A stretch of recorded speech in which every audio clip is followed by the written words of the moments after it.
my soul. I live for you alone, every breath. Merci Seigneur parce que nous sommes le temple de ton esprit. Et nous te remettons la clé de notre être entier. Rentre et sors comme tu veux. Viens nous remplir de ta présence au nom de Jésus. Nous te remercions pour ta présence ce soir.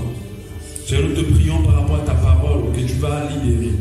Que cette parole nous rapproche de toi, nous rapproche de mieux te connaître et nous permette de pouvoir toucher ton cœur au nom précieux de Jésus. Oh là là là,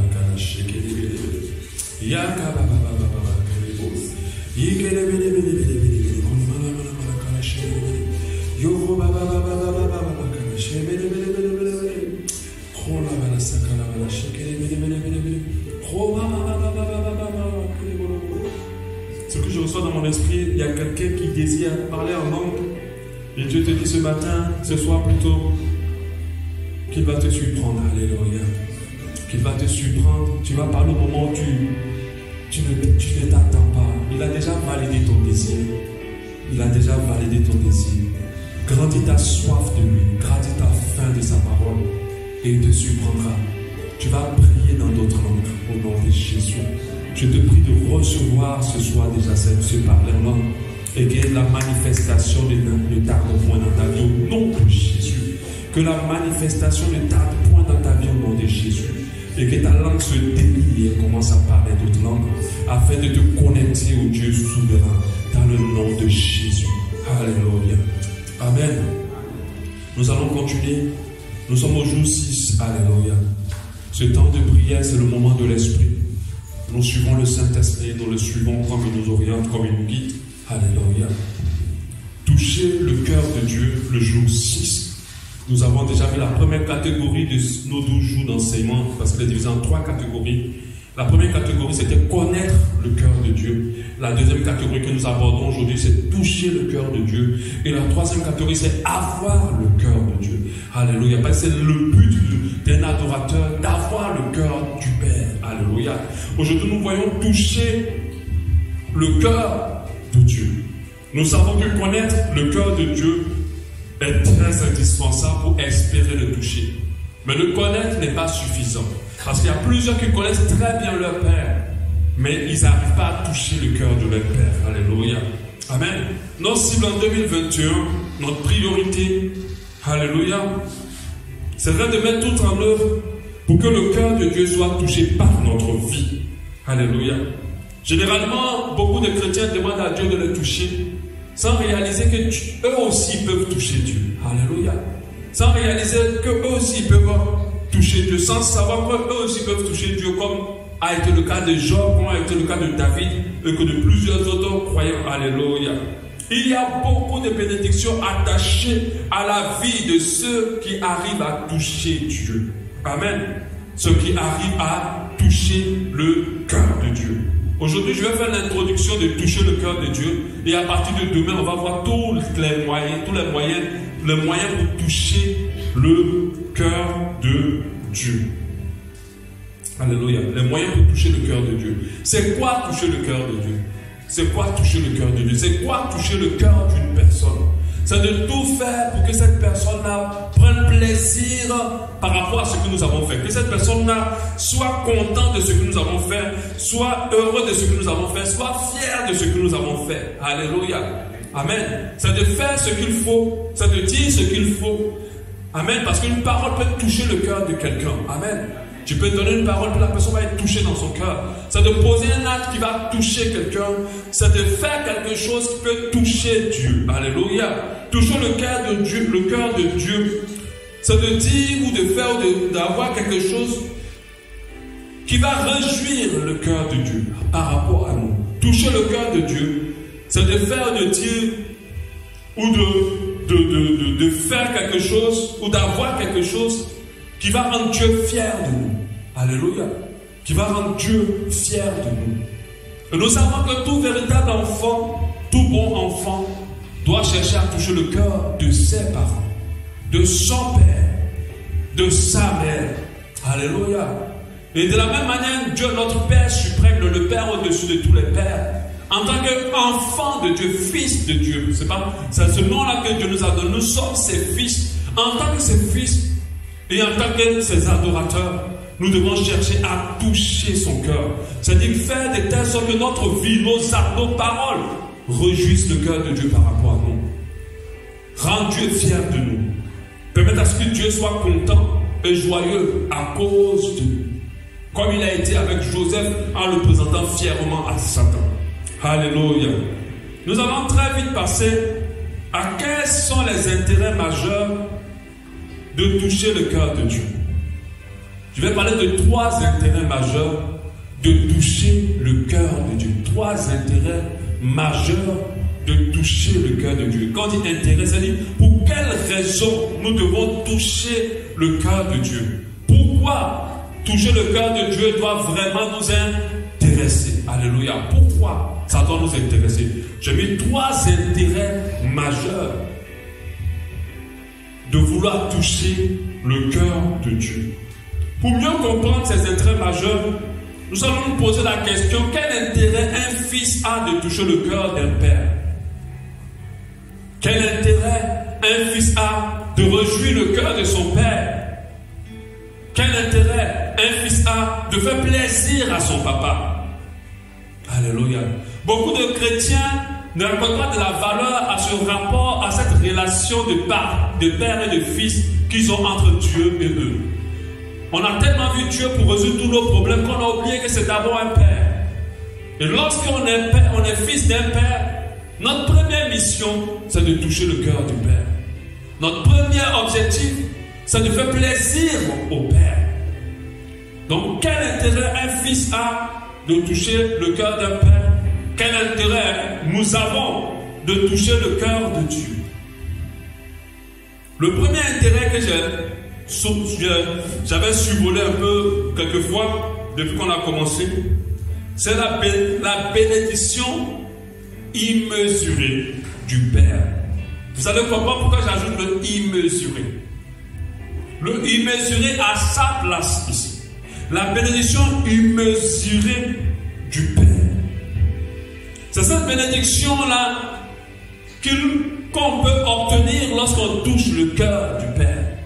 Vous savez, lorsque on bénit nos enfants, on leur donne des choses. Mais l'enfant qui touche nos cœurs, on lui donne ce qu'il ne nous a même pas demandé. On va bien au-delà de ce qu'il même, il ne pense même pas. De fois, en tant que papa, on réfléchit, on dit comment lui faire plaisir. Et c'est pour cela que des fois, vous voyez, quand tu regardes la pub de Disneyland, vous voyez des parents, quand ils ont été réjouis des résultats de leurs enfants, ils ont été touchés par leur travail, par leur discipline.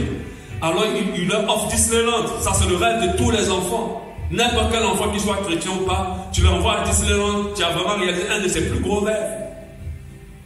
Mais ce n'est pas les enfants qui le demandent deux fois. C'est les parents qui disent, il mérite cela parce qu'il m'a touché. Il a touché mon cœur. Alléluia. Amen. Bénédiction imméritée. Bénédiction inimaginable. Bénédiction au-delà de ce qu'on peut imaginer, au-delà de ce qu'on peut penser. Bénédiction impensable. Lorsqu'on arrive à toucher le cœur du Père. On va lire l'exemple d'une personne dans la Bible, un exemple qui correspond vraiment à ce que je veux dire. C'est l'exemple de Salomon. On va prendre 1 Roi 3 à partir du verset 3. C'est un peu long, mais il donne beaucoup de détails pour ce qu'on veut. 1 Roi 3 à partir du verset 3. La Bible nous dit, Salomon aimait l'Éternel et suivait les coutumes de David son père. Salomon aimait l'Éternel et suivait les coutumes de David son père. On comprend à la lecture de ce passage que Salomon était un adorateur. Parce que son père David est l'adorateur des adorateurs. Alléluia. Salomon, c'était sur les hauts lieux qu'il offrait des sacrifices et des parfums. Le roi se rendit à Gabaon. On bénit Dieu, parce qu'on enlève le A, ça fait Gabon. Alléluia. Le roi s'est grandi à Gabaon. C'est prophétique. Alléluia. Amen. Le roi, on dit qu'il est rendu au Gabon. Alléluia. Salomon s'est rendu au Gabon. À Gabaon. On enlève le A, ça fait Gabon. Alléluia. L'Éternel apparut en songe à Salomon. Non, le roi se rendit à Gabaon pour y sacrifier, car c'était le principal des hauts lieux. Salomon offrit 1000 holocaustes sur l'autel. Il a posé un acte qui va toucher le cœur de Dieu. En allant dans ce lieu, en offrant 1000 holocaustes au Père. À Gabaon, l'Éternel apparut en songe à Salomon pendant la nuit. Et Dieu lui dit, demande ce que tu veux, que je te donne. Alléluia. Hey, Dieu vient me réveiller. Alléluia.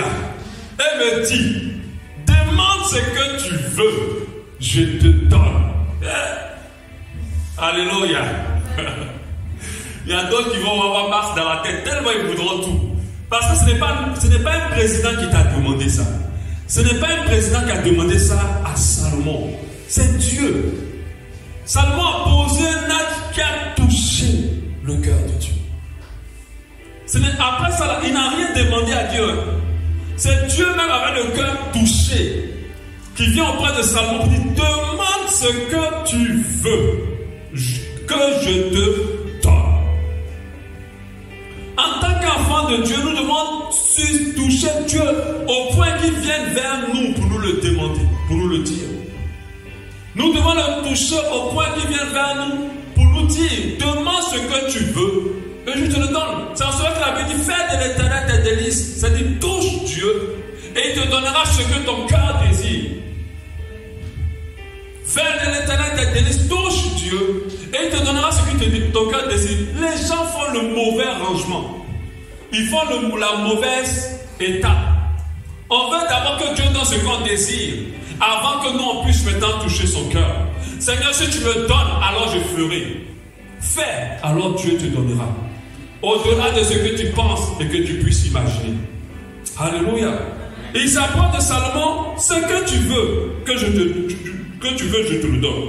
Et Salomon répondit, tu as traité avec une grande bienveillance ton serviteur David, mon père, parce qu'il marchait en ta présence, dans ta fidélité, dans la justice et dans la droiture de cœur envers toi. Donc il dit, tu as béni David parce que David a touché ton cœur.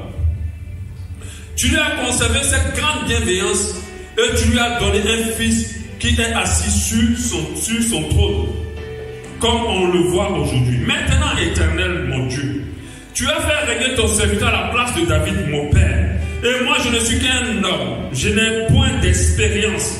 Ton serviteur au milieu du peuple que tu as choisi, peuple immense qui ne peut être ni compté ni nombré à cause de sa multitude. Maintenant, voilà ce que David dit. Voilà la réponse de David à la demande de Dieu. Accorde donc à ton serviteur un cœur intelligent pour juger ton peuple, pour discerner le bien du mal. Car qui pourra juger ton peuple que ce peuple si nombreux? La réponse même de David touche encore le cœur de Dieu. Alléluia. Parce que toi, là, c'est pas ce que tu allais lui répondre. Dis la vérité. C'est pas ça que tu allais lui répondre. Seigneur, toi-même, là, tu connais. Il faudrait que j'aille taper mon compte et puis quand je tape, Seigneur, il ne peut pas être monnaie. Quand ça fait tout, quand je regarde, on voit 100 millions. Papa, toi-même tu connais. Avec ça, il faut laisser le reste. Moi-même, je vais m'occuper. Mais lui vient dire à Dieu, donne-moi la sagesse pour gérer la mission que tu m'as confiée. Donne-moi la sagesse pour faire ce que tu m'as confié. L'intelligence pour pouvoir mieux gérer ton peuple. Il touche encore le cœur de Dieu. Alléluia. Il blesse encore le cœur de Dieu. C'est comme je me rappelle quand on habitait encore à Montagne 7, on avait une de nounous qu'on avait. On devait recevoir quelqu'un qui venait de la France. Et on n'avait même pas d'argent. On a dit à la nounou, ma femme appelé la nounou pour dire, on reçoit quelqu'un vraiment, c'est compliqué. Essaie de voir ce que tu peux faire. La nounou a pris son propre argent, la ménagère. Elle est sortie au marché. Elle a payé des choses. Elle a fait un grand festin. Quand on vient nous-mêmes, on est étonnés. Vraiment étonnés. Et il a mis un grand poisson, vraiment des grands plats sur la table, avec son propre argent. On a été touchés. Nous, on l'avait laissé parce que la crise 2015 était tellement difficile, mais vraiment, c'était nous qu'on devait garder à vie. Après cela, on a augmenté son salaire. Alléluia. Elle est restée des années, elle a vu grandir nos filles. Elle est la nounou qui a le plus vraiment duré avec nous. Elle a touché notre cœur. Alléluia. Elle a touché notre cœur. Salomon dit à Dieu, donne-moi de la sagesse pour ton œuvre. Donne-moi de la sagesse pour gérer tes enfants. Donne-moi de la sagesse pour pouvoir jouer mon rôle de roi. Cette demande de Salomon, la Bible dit plus au Seigneur. Ça veut dire Dieu a été touché. De la manière dont Salomon a dit. Alléluia. Et Dieu lui dit, puisque cela, c'est cela ce que tu demandes. Regardez ce qu'il dit. Puisque tu ne demandes pour toi ni longue vie. Parce que c'est ce que d'autres allaient demander. Seigneur, je veux vivre jusqu'à je suis fatigué. Ni richesse. Seigneur, change ma condition. Comme le chat qui dit, ne me cherchez plus là-bas où Dieu a changé mon adresse. Seigneur, change mon adresse. Je ne veux plus vivre dans le quartier, dans la maison. Seigneur, tu n'as pas cherché richesse. Ni la mort de tes ennemis. Seigneur, tous ceux qui me font du mal là, 2020, il faut les écraser. Tu n'as pas demandé ça. Et que tu demandes de l'intelligence pour exercer la justice. Voici, j'agirai selon ta parole. Je te donnerai un cœur sage et intelligent. De celle qu'il n'y aura eu personne avant toi. Dieu, il a demandé seulement la sagesse pour gérer son peuple. Mais Dieu lui donne la sagesse que personne n'a eu et personne n'aura. Parce que vous voyez, quand il dit la bénédiction imméritée, au-delà de ce qu'on pense, au-delà de ce qu'on imagine, il lui donne la sagesse que personne n'a eu et que personne n'aura. Amen. Il dit, j'agirai selon toi, je te donnerai un cœur sage et intelligent, de telle sorte qu'il n'y aura eu personne avant toi et qu'on ne verra jamais personne de semblable à toi. Alléluia. Lui, il a seulement touché le cœur de Dieu, simplement. Mais Dieu lui donne au niveau où il n'imagine pas. Et puis, ça n'arrête pas là. Parce que quand Dieu est touché là, mon frère, quand il touche le président, toi, tu sais que tu es gâté. Mais quand tu as touché Dieu, quand tu as touché le cœur de Dieu, j'imagine le niveau, le level. Je dis, c'est pas fini. Je te donnerai un autre. Un autre. Ce que tu n'as pas demandé. Amen. Et moi, je préfère que Dieu choisisse pour moi. Amen. Ou bien, moi, je préfère. Parce que ce qu'on veut là, tu vas finir de l'avoir, après tu vas voir, il n'y a rien dedans. Mais quand Dieu choisit pour toi, amen. C'est pour ça qu'on a tout intérêt à toucher le cœur de Dieu. Non seulement il lui donne ce qu'il veut, mais il lui donne ce qu'il veut au-delà de ce que personne n'a jamais eu. Mais il dit encore ce que tu n'as pas demandé là, je te le donne aussi. Des richesses et de la gloire. De telle sorte qu'il n'y aura pendant toute ta vie aucun roi qui soit ton pareil. Et si tu marches dans mes voies, en observant mes lois et mes commandements, comme l'a fait David, ton père, je prolongerai tes jours. Donc, en plus de ce qu'il a demandé, il lui donne ce qu'il n'a pas demandé. C'est pour ça qu'on a tout intérêt, en tant que des adorateurs, à toucher le cœur de Dieu, afin que Dieu soit réjoui par nous, que le cœur de Dieu soit réjoui à cause de certaines choses qu'on fait, à cause de certaines choses qu'on pose. Alléluia. C'est pour ça que je nous encourage à partir de demain, soyons là pour écouter comment on va toucher vraiment. Là, je suis en train de parler, quel intérêt tu as à toucher le cœur de Dieu. Alléluia. Amen. Et moi, j'ai senti ça, j'ai vécu ça. J'ai senti ça, j'ai vécu ça. J'ai vu comment Dieu m'a donné au-delà de ce que je n'ai jamais pensé et imaginé. Comment Dieu s'est bousculé pour moi, pour m'accorder des choses que je n'ai jamais pensé ou imaginé. Alléluia. Parce que quand à un moment donné, ta vie rejoue le cœur de Dieu, quand tu as bousculé Dieu, alors Dieu fait des choses que tu n'aurais jamais imaginées. Amen. Salomon est passé par là. Joseph est passé par là. C'est par là, c'est pas pour rien que son père l'aimait. Abraham est passé par là. Moïse est passé par là. Daniel est passé par là. David est passé par là. On a vu comment Dieu les a bénis après que eux, ils ont vécu, ils ont posé des actes qui ont touché le cœur de Dieu. Et Dieu leur a donné ce qui n'était même pas dans leur rêve. Pendant que David était en train de tuer les ours et les lions, il n'imaginait jamais qu'il serait roi. Il n'a même pas pensé à ça. Pendant qu'il voulait aller cogner Goliath au nom de l'Éternel des armées, il ne s'imaginait même pas être roi. Mais il était obéissant à Dieu. Il avait compris que Dieu voulait qu'il aille. Et il était parti. Pas pour qu'il soit glorifié, mais pour que Dieu soit glorifié. Il dit que toi tu viens là avec la lance avec les lances et tout le reste, mais moi je viens avec toi, vers toi, avec le nom de l'Éternel des armées. Et Dieu a vu que cet homme-là, il ne vivait plus pour lui, il vivait pour moi. David était un instrument complet entre les mains de Dieu. On a vu comment Daniel en captivité a touché le cœur de Dieu. Il a pu faire certains sacrifices. Il a pu vivre dans certaines dimensions qui ont tellement plu à Dieu que Dieu lui a donné une vie dans le surnaturel. Et que Dieu l'a élevé dans un royaume où il était arrivé pour être esclave.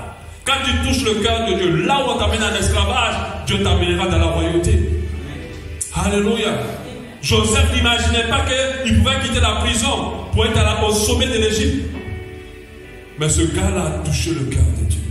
Il vivait une vie de consécration. Alléluia. Je ne vais pas rentrer dans les détails pour ne pas aborder les messages des autres. Amen. Amen. Dans le premier intérêt, la bénédiction inimaginable, imméritée, au-delà même de ce qu'on pense et au-delà même de ce qu'on ne peut imaginer. Oriente ta vie à toucher le cœur de Dieu. Pose-lui la question, Seigneur, qu'est-ce que tu veux que je fasse pour toucher ton cœur? Qu'est-ce que tu veux que je fasse pour que ton cœur soit touché? Il va te le dire. Et quand il te le dit, fais-le. L'héritage. J'ai dit au départ, pourquoi un enfant a un intérêt de toucher un père, son père? Pour l'héritage. Si tu ne touches pas le cœur de ton père, il risque à la fin de sa vie de ne pas te mettre dans le testament. Si tu vis n'importe comment, tu déshonores ton père, il risque de ne pas te mettre dans le testament. Nous avons tout intérêt à toucher le cœur de Dieu pour figurer sur son testament. Et nous savons que l'héritage que Dieu a nous livré, c'est un héritage d'abord que nous commençons à goûter sur cette terre et que nous continuons après cette terre. Alléluia. C'est un héritage dans lequel nous rentrons déjà maintenant et nous continuons après. Alléluia. Il y a des enfants, leurs parents ne les ont rien laissé. Parce que ces enfants-là n'ont pas touché le cœur de leurs parents.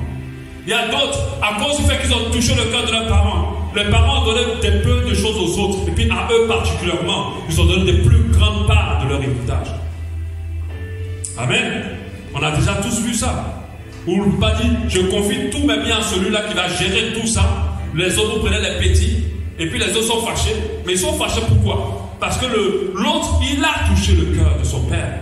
Le père, pendant qu'il cherchait, il était en train de mourir, ou pendant qu'il pensait à sa mort, il a dit, si je dois partir, ce fils-là, il faut que je l'honore. Ce fils-là, il faut que je lui prouve qu'il n'a pas perdu son temps en réjouissant mon cœur. Alléluia. Et nous savons que nous avons un héritage. Et Dieu fonctionne comme ça. Nous sommes des co-héritiers de Christ, mais nous sommes des héritiers de Dieu. Alléluia. Si nous vivons notre vie n'importe comment, sans cibler le cœur de Dieu, nous risquons de rater l'héritage. Nous risquons de rater l'héritage. Amen. L'héritage est dans les cieux, mais l'héritage commence ici.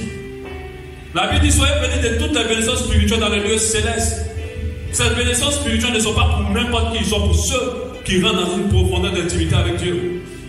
Alléluia. Nous avons l'histoire du fils de David, Absalom. Lui, quand il a un peu grandi, il était avide de pouvoir. Il a tué l'un de ses frères, son aîné. Et il voulait prendre la place de son père David. Cet enfant-là a déshonoré le père. Il était rebelle. Il n'a eu aucun héritage. Il est même mort avant la mort de son père.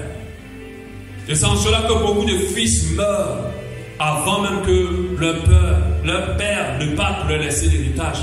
C'est en cela que beaucoup de chrétiens finissent leur vie, parce qu'ils sont restés centrés sur les choses de ce monde, au lieu de chercher à toucher le cœur de Dieu.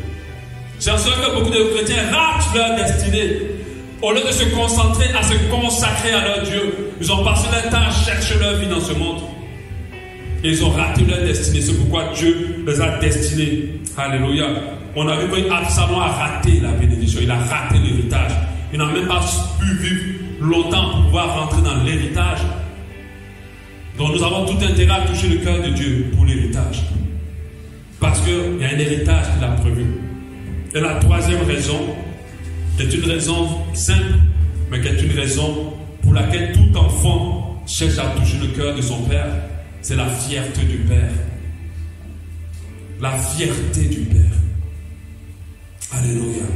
Tout fils qui a un père veut que le père soit fier de lui. Deux fois, nous partons dans la vie, nous réussissons beaucoup de choses, pas à cause de nous, juste pour voir nos parents être fiers de nous. Et le fait que nos parents soient fiers de nous, ça nous fait du bien. Alléluia. Juste pour que Dieu soit fier, que ton père soit fier de toi, beaucoup de personnes font beaucoup de choses. Des enfants travaillent très dur à l'école, pour que simplement pour juste entendre bravo, vraiment tu as bien travaillé. Juste ça, sans rien. Pour juste entendre seulement je suis fier de toi. Ces paroles-là, il y a d'autres qui ne l'ont pas reçu, ça détruit leur vie. Ils n'ont jamais entendu leur père leur dire qu'ils étaient fiers d'eux. Ils ont plus entendu leur père les casser, les briser, les descendre. Mais à plus forte raison, le Dieu de gloire te dit qu'il est fier de toi. Imagine le bonheur qui sera dans ton cœur. Imagine la joie que tu vas ressentir. Imagine l'assurance qui va t'envahir. Imagine le plaisir que ça va te procurer. Alléluia. Une des raisons, la troisième raison, comme je les ai dit, c'est la fierté du Père. C'est la fierté du Père. On donnerait tous n'importe quoi pour que nos pères soient fiers de nous. Mais un frère adorateur donnera tout et n'importe quoi pour que le Père soit fier de lui. Alléluia. On a vu comment il a présenté Job en Job 1:8. Il a dit à Satan, as-tu remarqué mon serviteur Job? Il a dit avec fierté. As-tu remarqué mon serviteur Job? Il n'y a personne comme lui. Ah, quand Dieu dit ça, vraiment, c'est fort, hein? Amen. Alléluia. Tu vas mettre ton prénom. As-tu remarqué mon serviteur? Et il va rajouter, il n'y a personne comme lui sur la terre. Si Dieu te dit ça, alors, il faut laisser le reste. Il va seulement danser. Alléluia. Le reste, il faut laisser. Même si tu veux, il ne faut plus me bénir. Tu as gagné ta vie. Amen.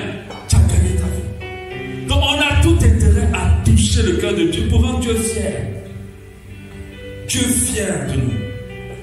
Alléluia. Il dit, c'est un homme intègre et droit, craignant Dieu, et se détournant du mal. Dieu était fier. Il présente David, Job, avec fierté à Satan.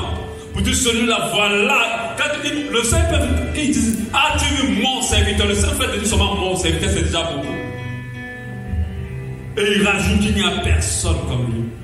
Trois intérêts majeurs pour toucher le cœur de Dieu. Il nous donne au-delà de ce que nous pouvons imaginer, ce que nous ne méritons pas. Il y a un héritage qui va nous libérer, qui va libérer dans nos vies, et pour lequel dans lequel nous allons rentrer lorsque nous touchons son cœur.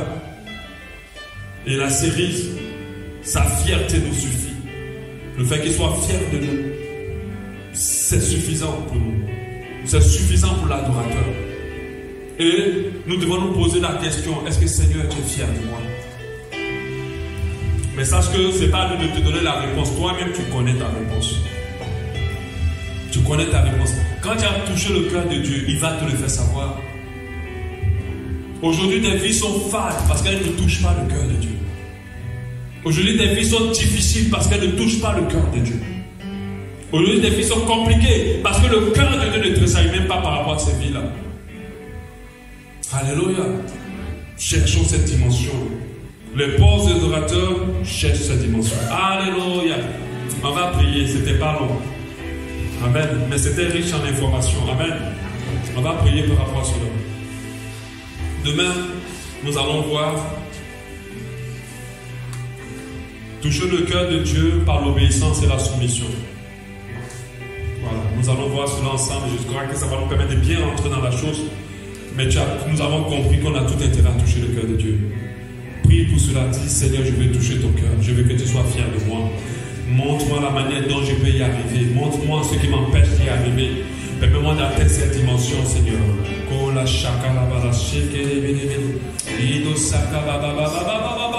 Je veux toucher ton cœur. Je veux toucher ton cœur. Je veux vraiment, je désire, j'aspire tellement à ce que tu sois réjoui, content de moi. Content de moi, réjoui, content de moi. Je veux toucher ton cœur.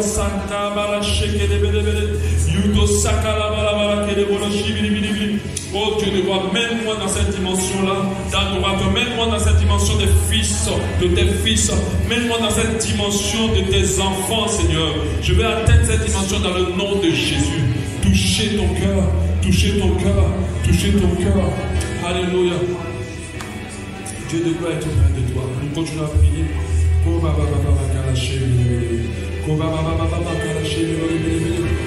à parler à ton Dieu. Continue à parler à ton Dieu. Parle-lui, ne t'arrête pas même. Continue à lui parler. Laisse ta langue se délier. Parle-lui, parle-lui. Ce soir, tu lui exprimes vraiment ta soif, ton désir de toucher son cœur. Alléluia. Dieu de gloire est auprès de toi. C'est si bon, si merveilleux.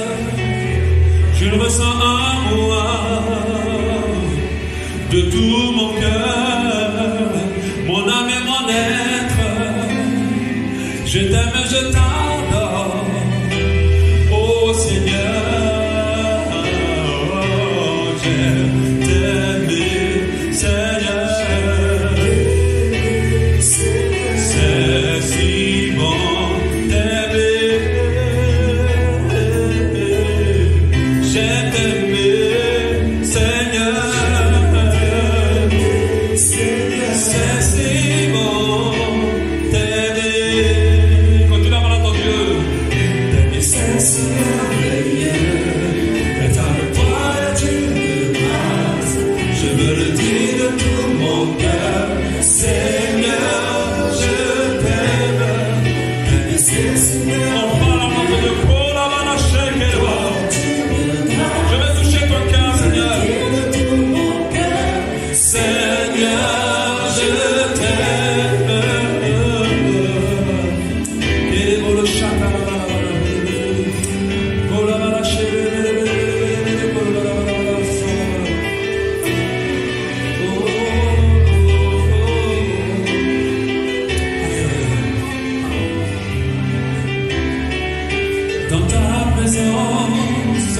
Je me prosterne, pas pour me plaindre, mon Dieu, ni pour demander. Je veux seulement t'adorer, Yahvé, te prouver tout mon amour, pour que je t'aime, oh, j'aime t'aimer, Seigneur. C'est si bon t'aimer, oh, j'aime t'aimer, Seigneur, oh, c'est si bon t'aimer, c'est si merveilleux être avec toi,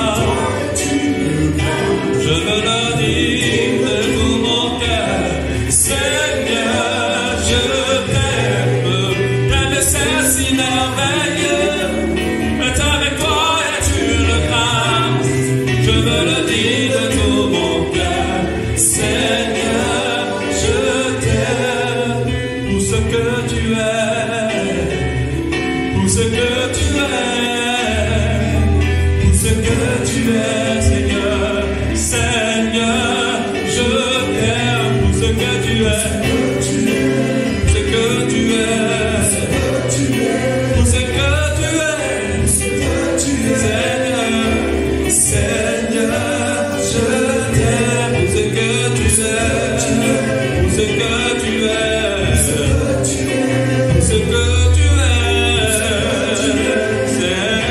je t'aime.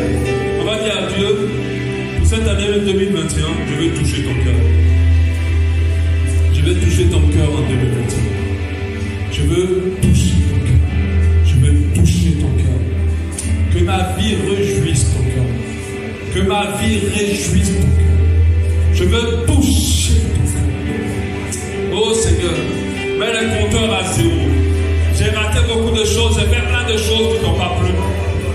J'ai essayé, je n'ai pas pu. Mais mets le compteur à zéro. Cette année, je recommence tout. Je prends un nouveau départ avec toi afin de toucher ton cœur. Afin de toucher ton cœur. Mets le compteur à zéro, Seigneur. Je veux toucher ton cœur. Je veux toucher. Je veux que tu ressentes la joie dans ton cœur à cause de ma vie. Je veux que tu ressentes la joie dans ton cœur à cause de ma vie. Je veux que ma vie soit un sacrifice. Oh, un sacrifice de bonne odeur et argument vers toi. Je veux que tu me présentes avec fierté, comme tu as présenté ton serviteur Job. Je veux que tu me présentes avec fierté, comme tu as présenté ton serviteur Job. Je vais toucher ton cœur. Dis-moi comment le faire. Au nom de Jésus, montre-moi les choses qui m'empêchent d'y arriver. Au nom de Jésus, je vais arriver dans cette dimension. Dans le nom de Jésus. Alléluia. Oh, pour ce que tu es, pour ce que tu es.